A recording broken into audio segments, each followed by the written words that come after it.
Kwakulo yazo, Kwakulo yazo, Musa Mama wachi Rana mia, Musa mupia. I hope that song sounded familiar to many of you. Today we're making kwakulo, a very popular Ghanaian and West African spiced plantain fritter. The star of this recipe is that blackened plantain that you have forgotten about in your kitchen.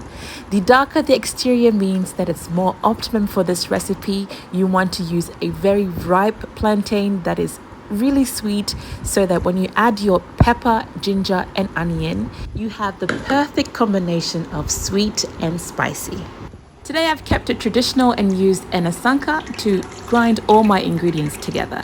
Alternatively, you can pop everything into your blender and achieve similar results. Add some konkonte or cassava flour to your mixture for that extra hold, and go ahead and preheat some oil, toss in some onions and fry your kwakulo on medium heat until they are brown and crispy on the outside.